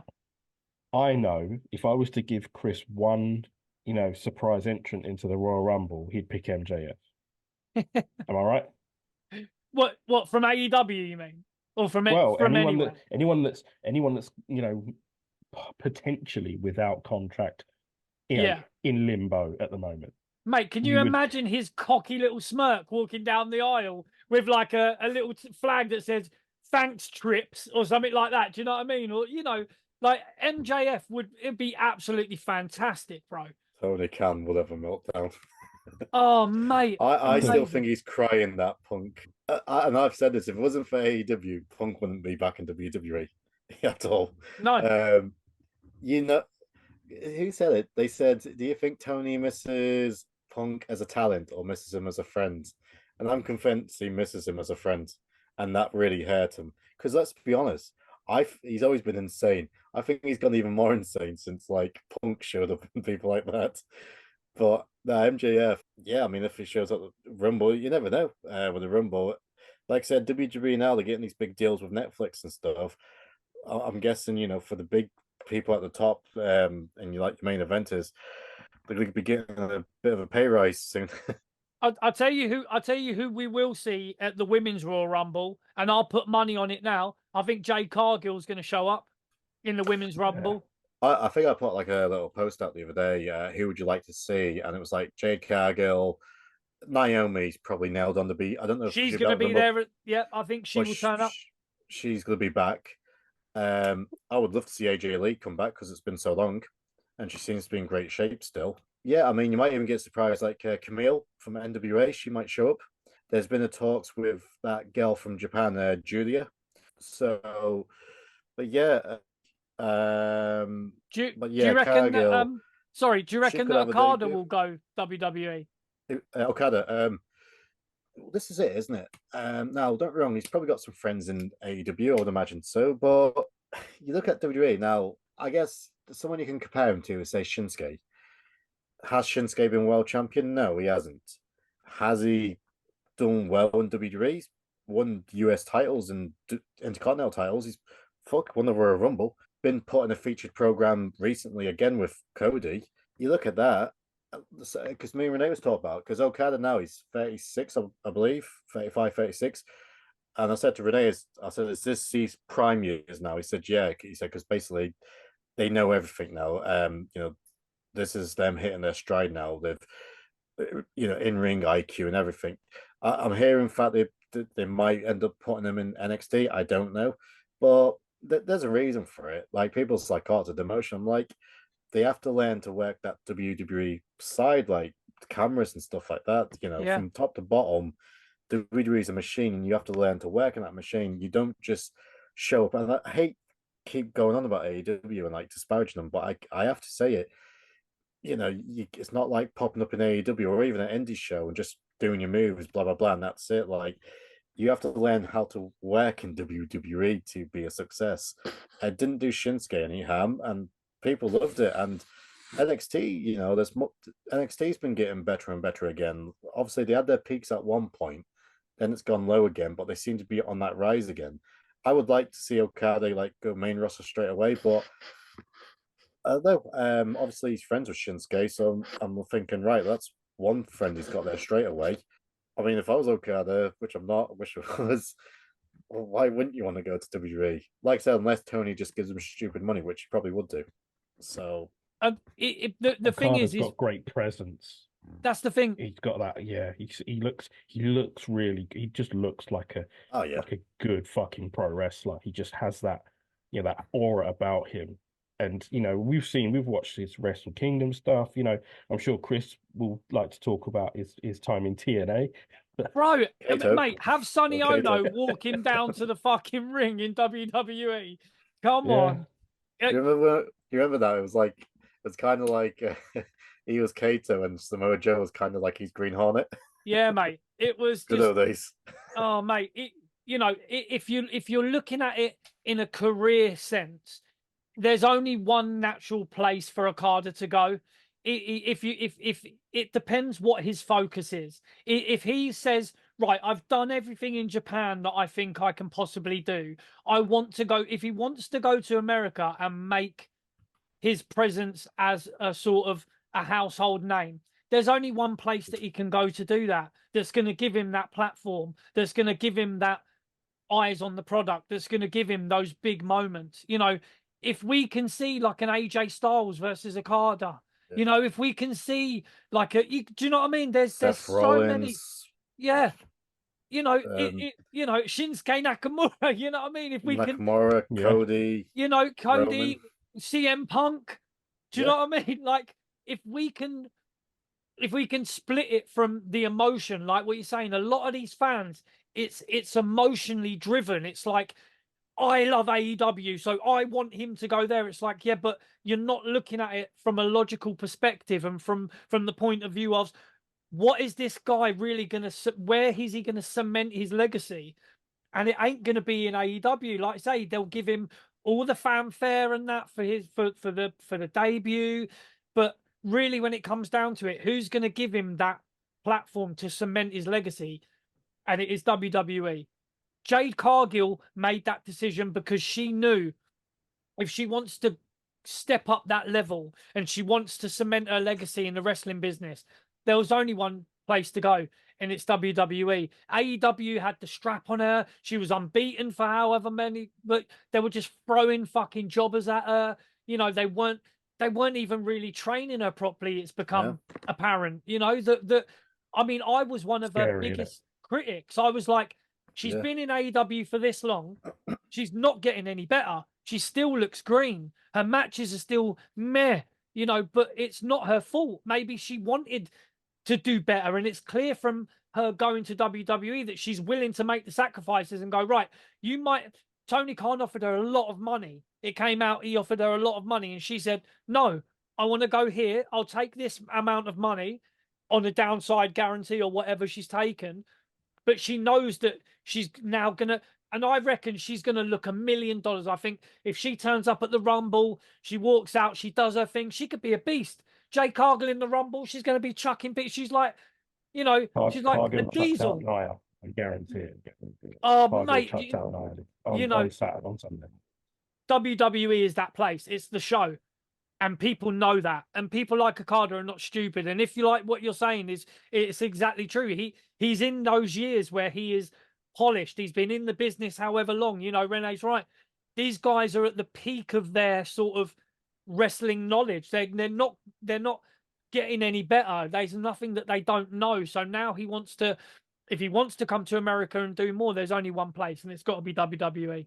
Has to be. Yeah, and it's hard to explain that to diehard AEW fans. Like, to them, it's just matches. But like I said, we was brought up on stories, and at the end of the day, there's a reason. The ratings are not like what it was back in Attitude Era, and never will. The thing is, I don't think that's going to count for much now, because we mentioned the Netflix deal. Potentially, there could be like 10 million people watching that Raw on a Monday night on Netflix, maybe even more. You know what I mean? Like, Netflix isn't just a channel; it's a global streaming service. Yeah. When you have to look at it, you know, you're not on TNT or on USA. You're on like a global streaming service. What's going to be seen by millions and millions. Like Okada v Orton. Okay, he's got the best dropkick. Honestly, it's just we know who's got the best drop kick. I don't think there's any video footage of it though, is there? Mike Jindrak.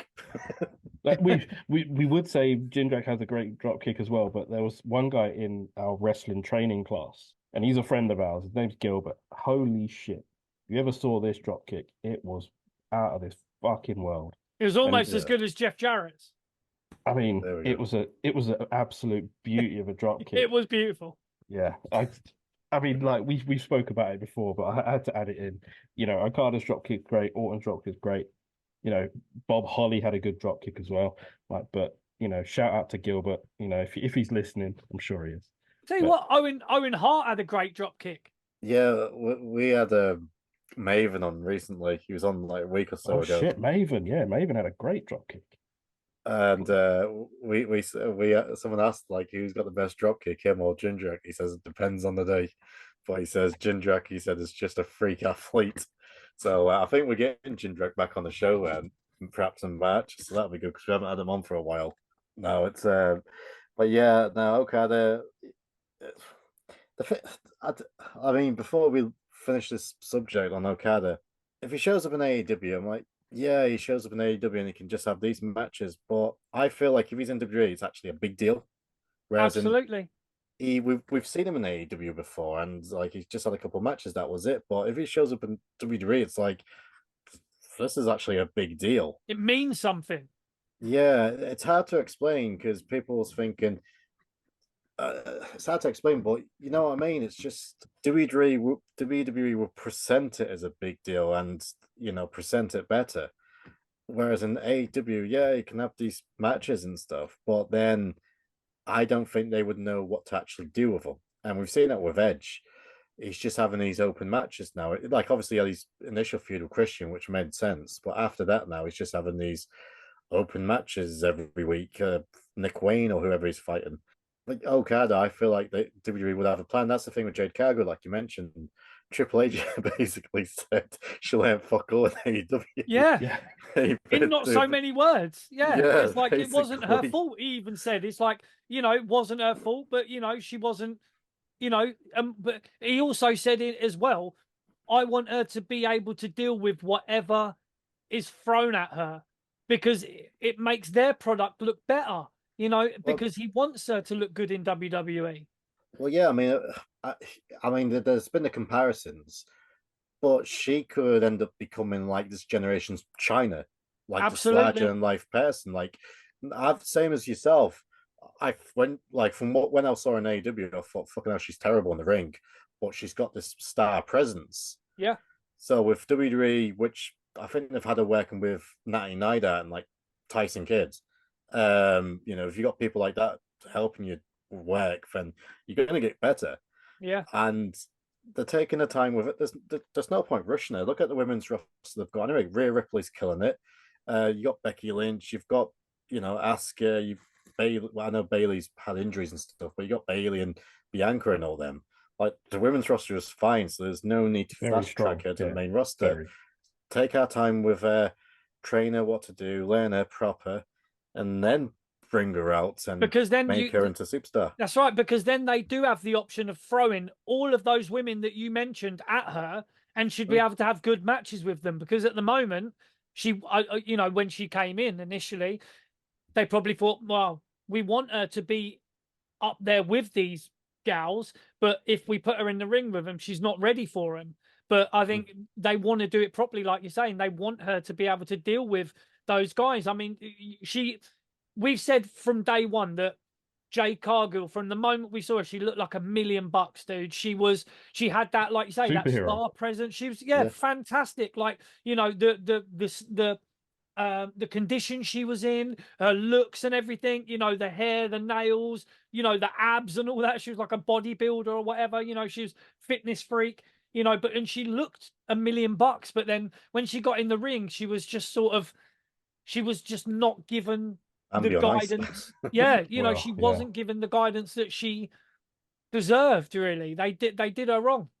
They did her wrong. I want to give you another point on the Okada Cargill thing. He signed for AEW. Yes, they might bring out a T-shirt. What happened with the figures? They've sort of died a death, haven't they? You don't see they're not on sale in the UK anymore. I don't see them in Smith's Toys or anything. No, they're all in my fucking room here. Yeah, the figure thing sort of died out. The merch situation in AEW it is literally T-shirts, or go to prowrestlingtees.com, and get yourself a fucking T-shirt off them. So the money's like not really working out. You go to WWE, T-shirts, figures, hats, all that other shit that comes in. If WWE can, put your face on it and sell it like Cody and the belt, the weight belt. If they can find a way or find something memorable about you, that you're probably going to be able to buy Okada jackets or something if he signs for WWE. It's that sort of like weird shit that makes it more appealing to them. And kids will want that shit. Kids will want to be like a superhero Jade Cargill. That's my take on it. And I don't usually get too wild and heavy about these sort of things, but that for me, I think it just makes sense that Okada joins WWE as well. It's definitely It'd be interesting. I like you mentioned there. I can definitely see a spot with her throwing out Nia Jax. I think that writes itself. Like really easily, yeah. Like it just makes perfect sense for her to I mean, just she's stump. tall enough to like give the big boot to someone on the ropes and literally kick them in the face, and they'll just go out backwards. Like she could do that. She's tall enough. I She's think big enough. she'll pick Nia up and throw You her think out. so? Yeah, I think that's got to be the spot, hasn't it? That'll be the memorable spot. She literally picks her up and just launches her out. Like, She chucks with her out ease. on her hole. Before we let you go, James, like I just wanted to make a quick point about Ric Flair as well. We did mention Ric Flair. I watched that motherfucker retire in 2008. He owes me. I'm not having that. He's still bowling about in the ring, having one last match and that. I paid good money to watch his last match in 2008 in You were Florida. on the DVD shouting, "Thank you, Rick! I Thank was you, Rick! I've like, seen it. I'm on that DVD. I've Yeah. seen it." And also at the WrestleMania tailgate party beforehand, they were handing out, like TNA were there handing out free t-shirts. I've still got mine. It's still in the drawer. Like I refuse to get rid of it. I don't wear it anymore or anything. Like it's probably a size too small, but it's just a plain white t-shirt with a TNA logo. It's like it was proper like indie moves from TNA at that time, like outside of the WrestleMania party, just handing out free t-shirts to anyone that would take one.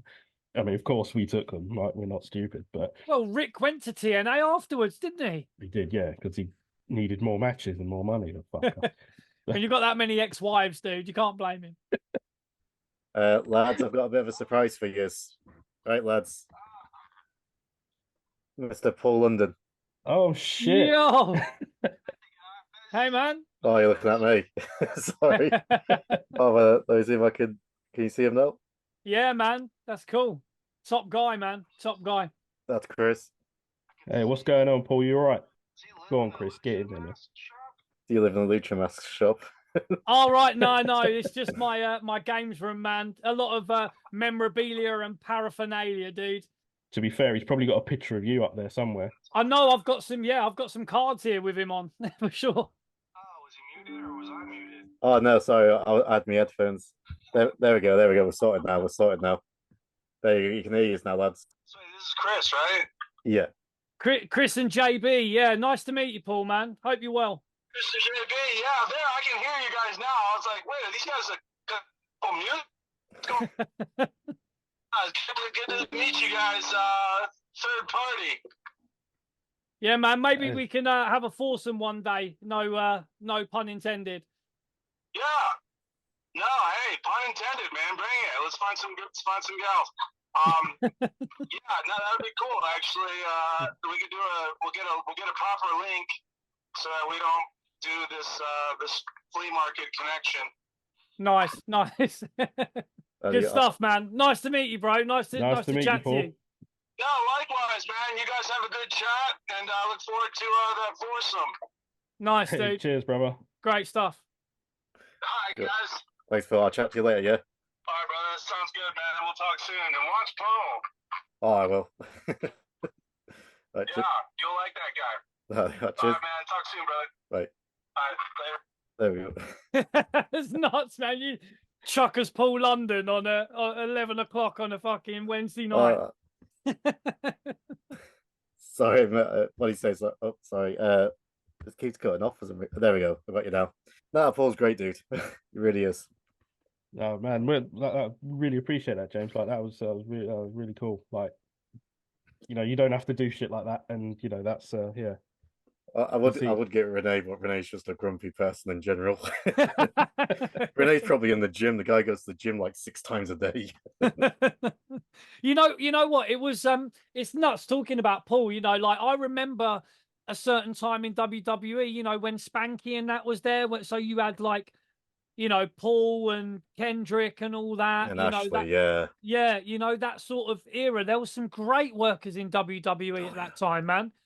I mean, was that when Birchall was there as well? Yeah, Birchall, when he was like Captain Jack Sparrow. Yeah, had, like, the Dave Pirate Taylor Birchall. tagging with Regal. Yeah, Yeah. it was.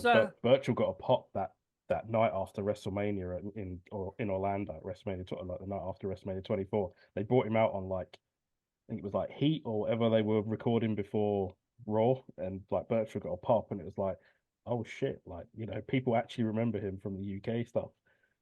Like it was people were chanting FWA and everything. Like it was hilarious. Like you get an FWA chant in in WWE Raw tapings. Like that was good shit, man. Great stuff, man. It was a good era, man. That it was there's a lot of good workers during that time.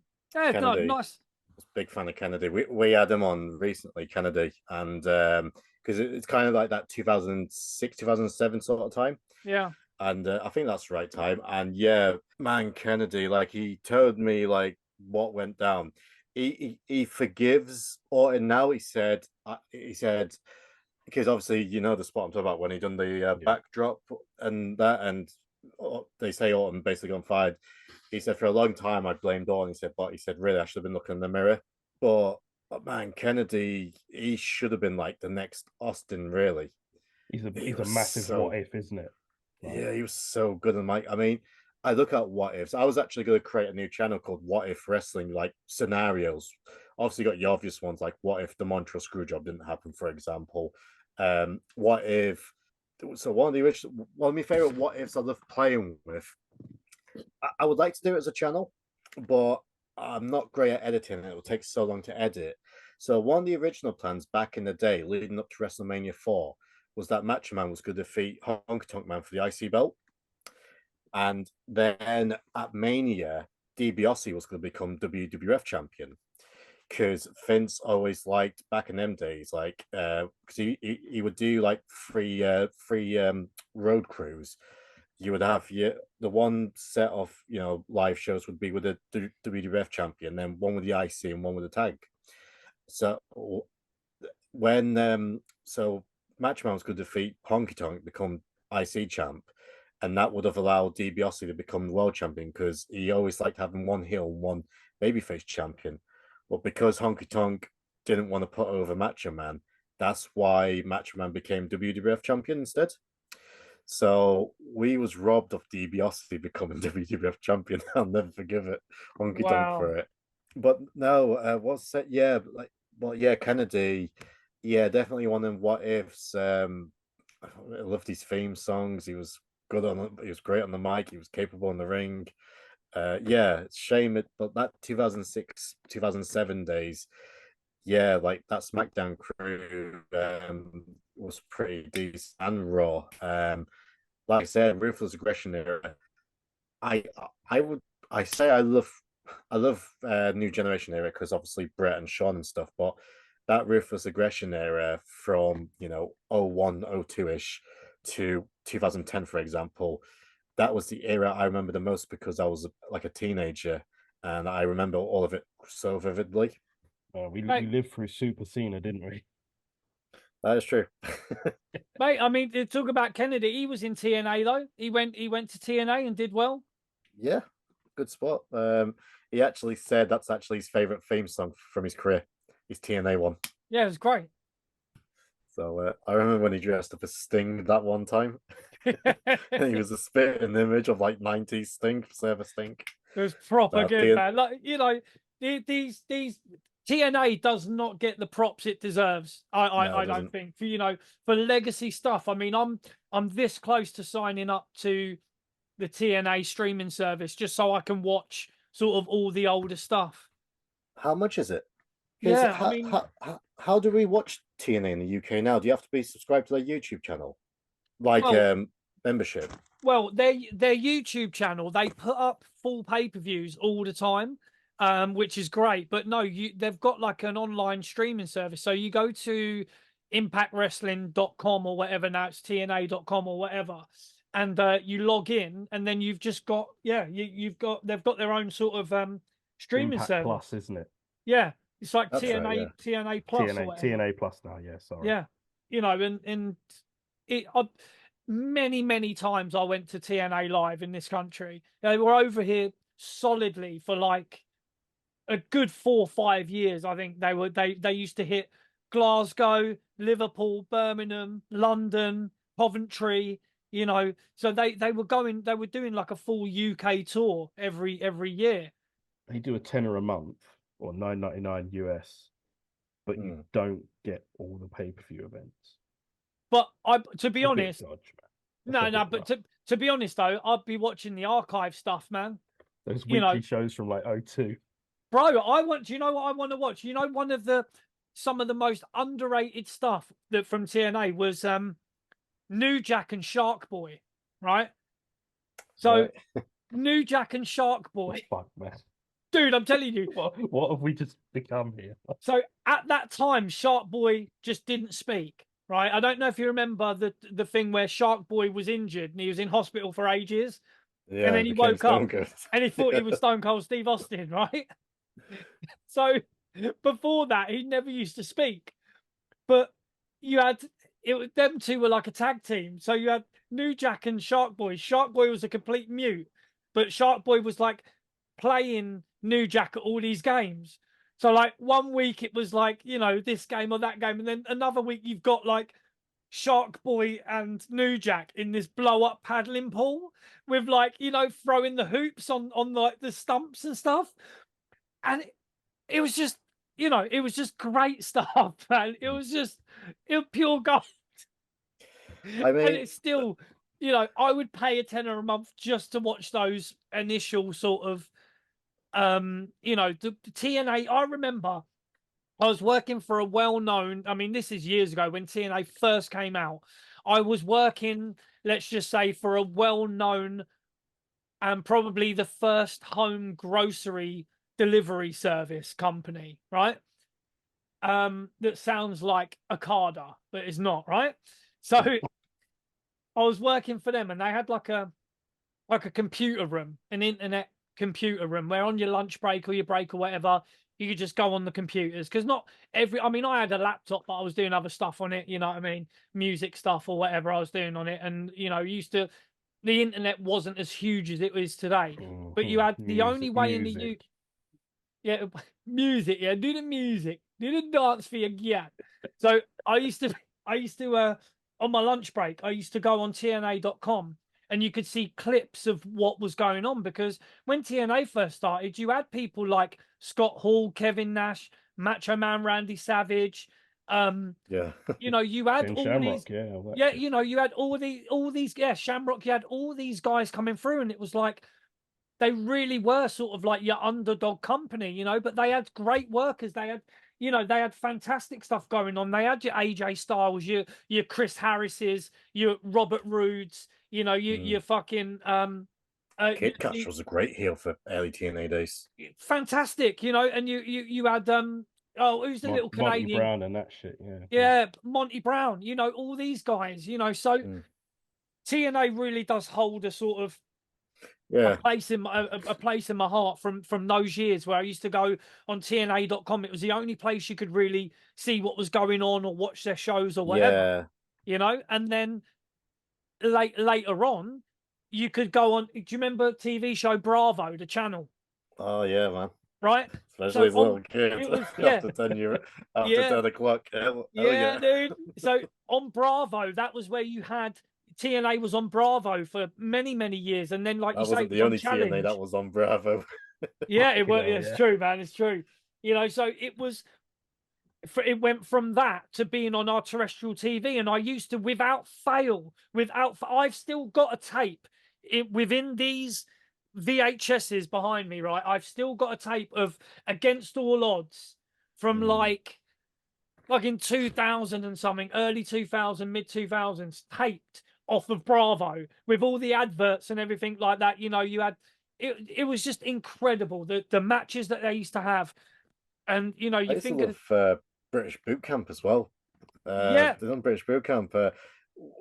In my early days, I had the Blossom Twins on the show. They was lovely. And oh mate, I tried to get them on actually because I think they've one of them's an author now or something, isn't it? She's done writing kids books or I think so, like cookbooks and stuff now. I think bakery. They were lovely. How did I contact them? I don't know if it was like through their email or Instagram. This was a while ago, to be fair. Now this is when I was still doing my own show. Yeah, but no, they're lovely girls to talk to. They was great. TNA was great. You had the machine guns against Beer Money. Yeah, like British Invasion, like Magnus and Dougie Williams. Mate, I've still got my British Invasion T-shirt that I got when I went to TNA. Yeah, and it was Dougie Williams and Magnus.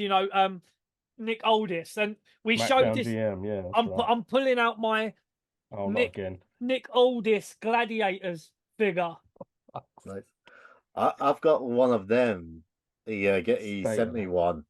Didn't he bring out the ones when he was in NWA, like little retro ones? Yeah, the little Yeah. retro ones. I've got a signed one from him.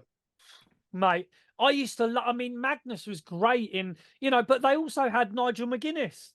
In Nigel McGuinness, TNA, he was like, Desmond Wolf. yeah, guess it, Wolf. Yeah, and it was just a place where you had matches like fucking Kurt Angle versus AJ Styles, and Christopher Daniels versus AJ Styles. Loads of very good matches that they had. It was a true alternative. Absolutely. Yeah. X Division. I mean, I don't know what the rules was for the X Division, but it felt different. You had the Ultimate X, and that's what I miss. Like I'll give a cheap plug. I got a. She said she'll come on our show soon. SoCal Val, don't know if you remember her, the ring announcer. Bro, we were in. We bumped into her in Cardiff, yeah. So just a quick one. We know the guy. What's his name? Mad Dog, right? Yeah, Mad Dog Mike. So Mike Angus, Mad Dog Angus, and we were chatting with him and that, and he goes, "Oh, if you come and sit with us at the table, SoCal Val's coming later on." Right. We're like, okay, so we're sitting there watching fucking Raw, and SoCal Val comes in. Oh, hi, how you doing? Yeah, she sits at the table with us, and that. We're like, oh shit, that's mad. She lives in Milton Keynes, I think. Yeah, she must have. She must. I think she's married. She must have married like a British guy. I don't know if it's someone in the business. Did. Yeah, a wrestler. Yeah, but yeah, because like she emailed me the other day and said she'd love to come on the show and that. So we're just sorting a time out now. But what was I going to say? But yeah, TNA felt like an alternative, even though there was some WWE names like your Kurt Angles and stuff. It felt like a true alternative. Like you had JJ Styles, like you said, you had Kane, Abyss, and all these people, and I mean, the wrestling was top notch, especially the tag teams. Like I said, Machine Guns, Beer Money, British Invasion. I mean, even Team 3D, like Dudley Boys, was great to watch. But I hate going back to AEW, but AEW doesn't feel like an alternative. It just feels like it's bad garbage indie wrestling. I guess that is an alternative, but it's not an alternative I enjoy watching. Whereas in TNA, loved watching TNA, and obviously it lost its way towards the end, unfortunately. But now TNA, fuck man, I even loved the video game. Bro, Video thank you great. for saying that. Right, everyone hated on that video game, bro, but the TNA video game was fucking good, dude. It was Yeah, it really was good, man.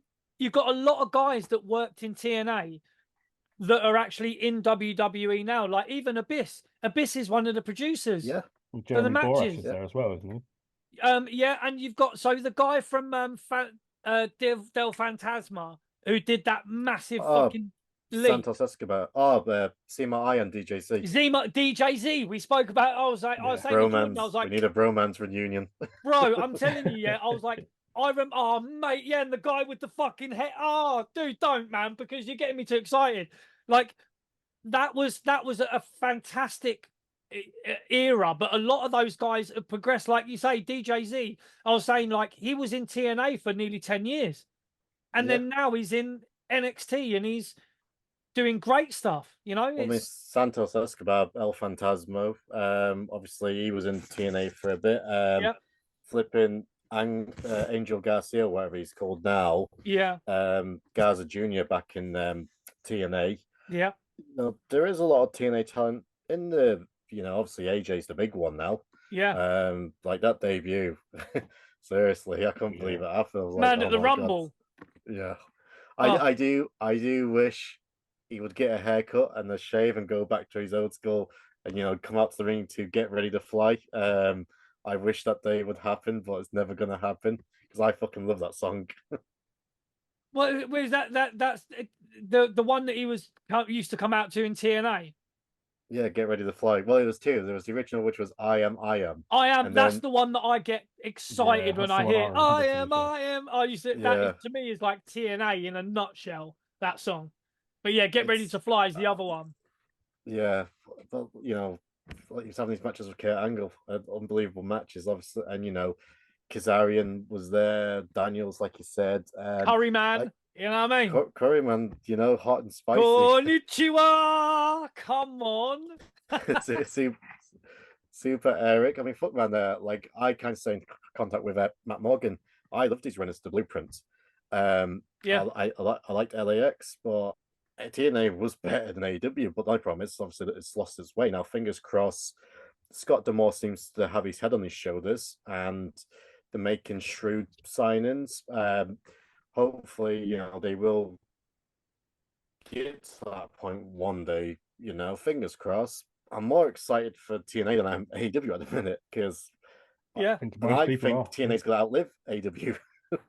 Well, we said this maybe just before the end of the year, like we said that TNA would have a better 2024 than AEW would, and I fully believe Yeah. that. Sorry, Yeah. James. Before like we all get told off for being up too late. I wanted to want to talk about your show. We want to talk about Cafe De Rene, like tell us about what's coming up and what you've got next. I'm pretty sure this is going to be a nice busy WrestleMania season for you as well. Yeah. Well, I mean, Renee's going to be at the Rumble this weekend, so I have to do the show by myself. But people keeps asking, is he going to come back? Under the right circumstances, I don't want to speak for him, but I think he would. Obviously, the big thing is now Backlash is going to be in France, so people saying, will we see live resistance in that? Now, Renee would tell me if it was happening, but filling out, he probably wouldn't. So I can't say if he is or he isn't. I would like to see him show up. It would be great. It'd be good to, be good for the channel. Now, so we've got our Patreon. So on the Patreon we do like watch along exclusive. So this weekend we'll be doing Survivor Royal Rumble. So as for the show coming up this Friday, we've got Justin Gabriel coming on, PJ Black. So that should be a good one, especially for Nexus fans. That's what I'm looking forward to asking them about Nexus. Sweet Soraya was meant to come on the other night, but something happened literally last minute, so she couldn't pop on. So we're rescheduling. I think we've got Al Snow on in We'll a couple talk of weeks. after the recording, yeah. Yeah, Yeah. yeah, definitely. Al Snow's coming on in a couple of weeks, unless That'd he be changes his great. mind. Who else? Oh, do you remember the Ascension? Connor and Victor. Yeah, Victor. That's what Yeah. you're spelling, Jake. Chris, the Victor goatee. Yeah, I think he's coming on, and like I said, So Calval, I think will be coming on real soon. So we're lining up guests, but yeah, we're just doing what we're doing. I try to put out a clip every day. I mean, after this, I'll be making a clip of Devon talking about the Edge and Jeff Hardy spear spot at WrestleMania. So he go like Devon said I said, what was going through your head? And he was like, I'm glad it wasn't me, like taking the spear. But no, like so I'm so grateful. Like Renee's thanked me for starting the show, and I thanked him for giving me the chance because I'm not bragging because I am just a fan, but like I'll say it how it is. I've interviewed Kurt Angle, dream come true. I've interviewed Jake Snake Roberts. Devon Dudley was on. I've interviewed Rob Van Dam a few times now. Mr. Kennedy, I wasn't on the Chavo one. I was sick, and I wasn't on the Mark Henry one as well because I was ill, and I was so disappointed. But Paul London, we're good friends now. We met through the podcast. I've interviewed so many of my crushes now, like Dawn Marie, Angelina Love. Mate, don't get me started on the TNA knockouts as well, because Gail Kim, Velvet Gail Sky. Kim. 2 words, Velvet Sky. Well, yeah. We had Gail Kim on the show. Like, don't get me wrong, like when I had my own show, I was able to get some guests, but obviously, it helps that, it's Renee's show. We had Victoria on the show, Tara, for TNA fans. She was great in TNA. Yeah, she really was. Like I said, we're getting SoCal Val soon. It's great that I've been able to, Maven. I've got Maven's phone number now. We keep in contact. It's great because it's given me. I'll never be in the business. I know that I'll never be a wrestler, But then again, I look at today's wrestlers and I'm thinking, perhaps it isn't too late, James. You're okay. But this is the closest I'll ever be to being in the business. And the fact that I've been able to form some sort of, I wouldn't say kind of like friendships, but connections with some people. We've had no end of people on the show. And obviously, me and Renee, we've become good friends. We talk every day. We have our fallouts over creative ideas, but I think that's why he kind of respects me, because I just don't accept everything he says. I push back, because as much as it is his baby, it's my baby as well. And he respects my opinion. And if I say something's not going to work, he takes that. And if he says something will work, we see how it goes. A lot of work goes into it. I thank Renee because he keeps up with the schedule, and he puts the work in. He helps get the guests on as well. And obviously, I do a lot of the editing stuff. We have Jonah who helps us as well. He makes the YouTube shorts and he fills in for me when I'm ill. But no, yeah, Cafe De Rene, we're grateful we started it. Like I said, we're coming up to 21,000 subs, past 8 million views, which is amazing. So yeah, so 8 million times my face has been seen. So that's amazing.